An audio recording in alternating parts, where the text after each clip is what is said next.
Obi Toppin, il est là derrière, il est en train de sauter comme Superman. Il prend la balle derrière lui et il dunk sur sa tête, les gars. Et oui, c'est ça qu'il faut. Ok, what's up mes butters? J'espère que vous allez bien. Bienvenue sur ma chaîne Magic Mike Curry où ça parle actualité NBA. Avant de commencer la vidéo, je voulais faire un gros big up à mes gars d'Afrique, notamment Côte d'Ivoire et Sénégal. Les gars, vous êtes plus de 7% à regarder mes vidéos. Donc franchement les gars, vous êtes juste ici. Ok, on va parler du match qui s'est passé hier soir entre le Thunder et les Pacers. C'était chez les Pacers, Game 3. Et bien évidemment, le match s'est terminé. Alors je dis bien évidemment, ça aurait pu être les Thunder. Mais en tout cas, les Pacers l'ont emporté 116 à 107. Je dis ça, mais c'est pour tous les sceptiques qui me disaient Thunder en 5, Thunder en 6. Les gars, c'est compliqué là. Hein, là, c'est compliqué pour le Thunder. Après, je dis ça vraiment avant de rentrer dans les détails du match. Moi-même, je vois le Thunder encore l'emporter. Mais je vous ai dit, le Game 3 va être décisif. Le Game 3 va donner l'avantage pour l'un ou pour l'autre. Sachant qu'en plus, on est à 2-1 pour les Pacers. On est encore chez les Pacers Game 4. Donc ils peuvent, entre guillemets, plier le match sur un 3-1. 3-1, ça va être très compliqué. D'ailleurs, j'ai une statistique qui pourrait vous intéresser. Apparemment, l'équipe qui gagne le Game 3 et qui mène à 2-1 a 80% de chances de l'emporter à la finale. Et en plus, là, il y a encore l'avantage du terrain parce que du coup, il y a 2-1. Mais en plus, ils sont encore à domicile, les Pacers. Donc, c'est-à-dire qu'ils ont encore plus que je pense que 80%. Donc, en vrai, ça va être compliqué. Les gars, vous croyez trop qu'à chaque fois, le Thunder, il est imprenable? Pour moi, c'est vrai qu'il est très fort, très solide. Mais c'est vrai que, franchement, encore une fois, mais je me répète, j'ai l'impression que on n'apprend pas de nos erreurs, les gars. On n'apprend pas de nos erreurs. À chaque fois, je vous le dis, les Pacers, ils vont se faire taper par Milwaukee.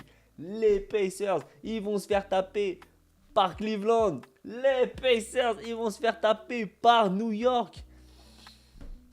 Et là, je dis quoi? Les Pacers, ils vont se faire taper par le Thunder? Non. Ça y est, une fois, deux fois, trois fois, quatre fois, tu ne m'auras pas. Non, franchement, là, les gars, je vous le dis. Là, en vrai, quand c'est une fois, tu dis c'est de la chance. Quand c'est deux fois, tu dis pourquoi pas. Quand c'est trois fois, tu dis ça y est, ça devient une habitude, c'est fini, c'est plié, les gars. 4 fois, ça y est, ils vont le faire. Pour moi, ils vont prendre. Là, en vrai, c'est pas fini. Après, faut le dire, c'est pas fini. Le Thunder n'est pas mort. 2-1, ça veut rien dire. Ils peuvent reprendre, ça fait 2-2. Et après, ils reprennent l'avantage du terrain. Donc, pour moi, attention. Clairement, plus. Le prochain match, on va voir un grand Shai Gilgeous. Moi, je vous le dis, Shai Gilgeous au prochain match, il va être incroyable. Misez sur lui. En tout cas, là, pour l'instant, on est à 2-1. On est encore chez les Pacers. Faites attention, chez les Pacers, c'est très compliqué. En tout cas, ce match, en tout cas, cette série va aller dans le game 6 ou 7. Pour moi, ça, c'est quelque chose qui va être dans le game 7. Ça va aller très loin et il va y avoir des surprises. Et pour moi, même si le Thunder recolle à 2-2, vous inquiétez pas qu'ils peuvent encore revenir les Pacers et choper du coup un match chez le Thunder. On va rentrer dans le détail maintenant sur les joueurs. Qu'est-ce qui a fait pencher la balance déjà? Alors, globalement, c'est le quatrième carton qui a fait la différence. Parce que sur les 3 premiers cartons, c'était très serré, très compliqué. Ça jouait un peu au ping-pong. Des fois, ça montait, des fois. Alors, principalement, c'était le Thunder qui était au-dessus. Mais après, troisième carton, des fois, c'était les Pacers, des fois, c'est le Thunder. Franchement, c'était très serré. Et ce qui a fait la différence, globalement, c'est le banc, les gars. Franchement, le banc a été solide. Plus qu'un Haliburton. Haliburton était bon. 22 points, 11 passes, 9 rebonds. Quasiment un triple-double. Mais ce qui a fait pencher la balance, vraiment et simplement, c'est le banc. Et notamment, encore une fois, quelqu'un s'est illustré. Et c'était Bénédicte Mathurin. Il a fait 27 points, les gars. 9 sur 12 au tir. Plus 16 en plus-minus. Pour vous dire, il a une performance record pour un remplaçant en finale depuis Jason Terry en 2011. Vous vous rendez compte ou pas? Après, en complément, on a un bon Pascal Siakam, 21 points, un apport solide pour encadrer le banc. On a aussi un TJ McConnell, 10 points, 5 passes, 5 interceptions.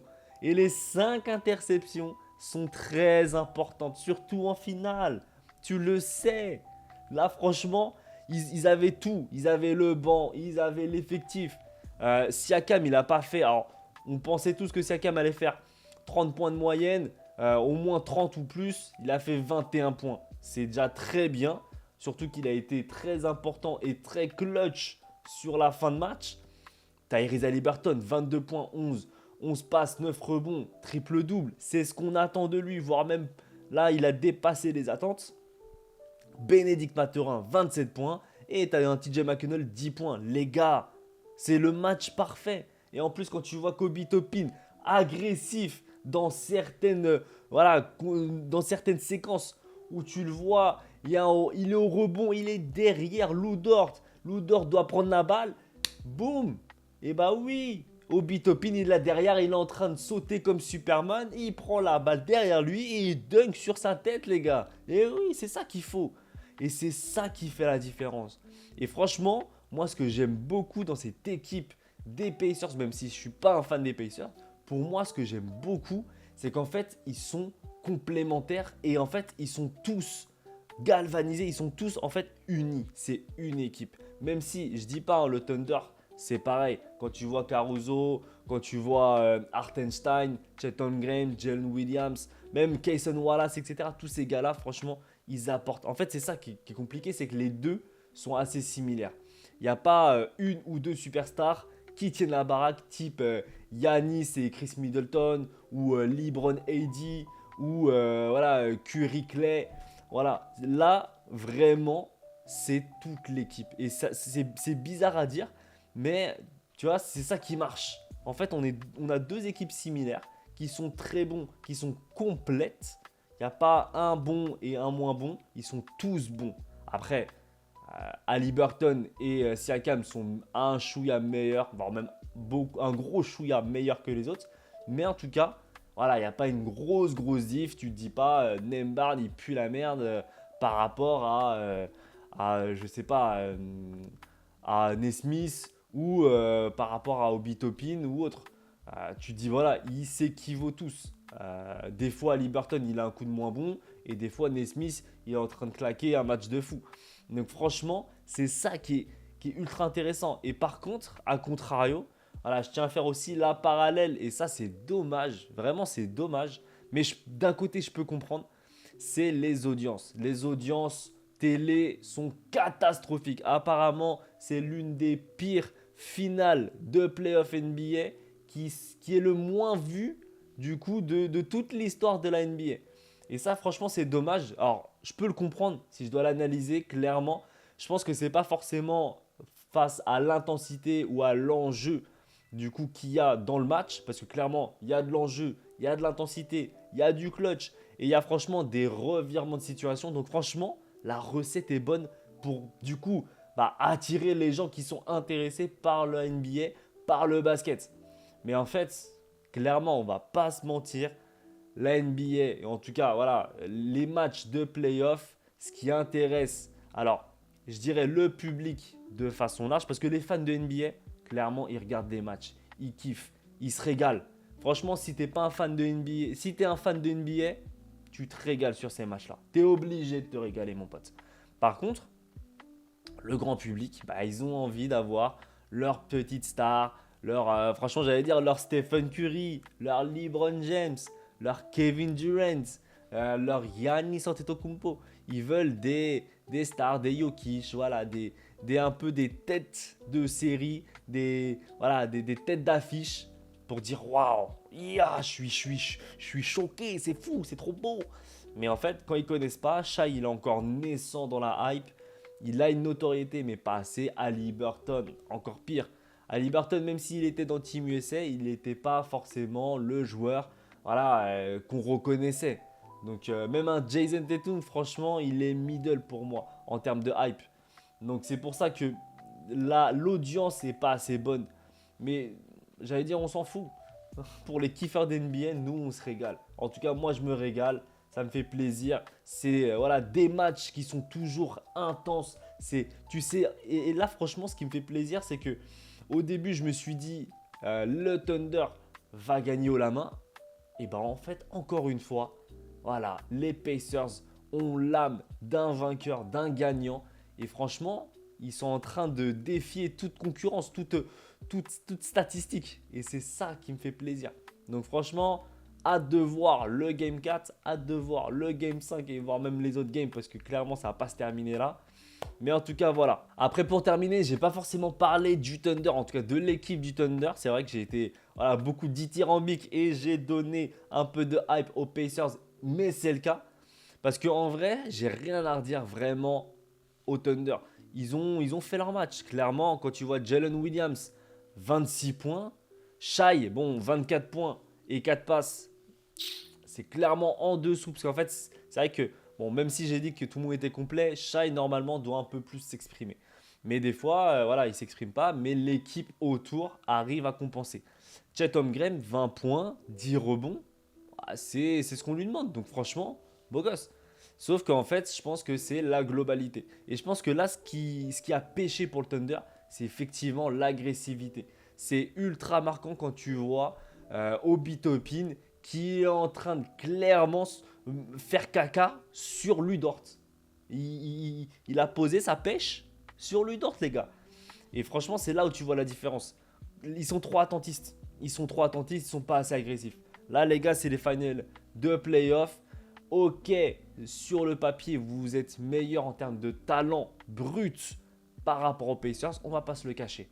Par contre, c'est là où tu vois qu'en fait, c'est comme si tu vois un mec qui est ultra talentueux et un autre qui travaille dur. Et ben en fait, des fois, le mec qui travaille dur va surpasser le mec talentueux. Dixit dans Naruto, Rock Lee et Neji. Voilà, je voulais la faire passer celle-là. C'est pour les kiffeurs de animé. Mais en tout cas, le match se termine effectivement à 116-107. La game 4 qui va se passer, je crois, si je dis pas de bêtises, vendredi soir. Donc dans 2 jours. Donc ça, c'est cool. En tout cas, moi, pour mes prédictions, je mettrais plutôt le Thunder quand même. Parce que c'est vrai que là, et avec un gros Shai. Et je verrai un petit 112. Ça va être serré, je pense. 112, 107. Là, je pense que le match 4, ça va être signe défensif. Parce que là, ils ont beaucoup attaqué. Ça attaque à fond, à tir à l'arigot, j'ai envie de dire. Mais là, clairement, ils vont un peu plus serrer les vis. Ils vont comprendre. Enfin, en tout cas, j'espère que le Thunder va comprendre qu'effectivement, la stratégie n'est pas la bonne. De toujours shooter comme ça et de laisser un peu plus l'attaque des Pacers faire un peu ce qu'ils veulent. Je pense que là, ils ont compris qu'il fallait défendre à fond pour gagner. Et par contre, c'est vrai que je ne l'ai pas forcément dit, mais Rick Carlisle, quel génie. Quel génie. Le turnover par rapport au banc, etc. Et ça a marché. Franchement, Rick Carlisle, il est très fort parce que franchement, il fait briller les bancs. Il fait briller, du coup, Bénédicte Mathurin, TJ McConnell. Voilà, tous ces gars-là, franchement, c'est très beau. Et encore une fois, grâce à Rick Carlisle. Faut pas oublier que le coach est très important dans la stratégie. Et c'est ça qui fait aussi gagner un match. On ne le voit pas, c'est un peu l'homme de l'ombre. Mais en tout cas, bravo à Rick Carlisle. Voilà, c'est la fin de la vidéo. J'espère que tu t'es régalé. N'hésite pas, comme toujours, à mettre un petit pouce bleu. N'hésite pas aussi à soutenir la chaîne, les gars. Vous êtes les meilleurs. On va quasiment dépasser les 1400. J'espère arriver très prochainement dans les 10 000. Bon, ce ne sera pas d'ici demain ou après-demain. Mais en tout cas, franchement, tout ça, c'est grâce à vous, les gars. On est en train de créer une communauté de malades, de kiffeurs de NBA. Et encore une fois, je vous en remercie. Je vous souhaite une excellente journée. N'oublie pas que tu es le meilleur. Ciao mes brothers!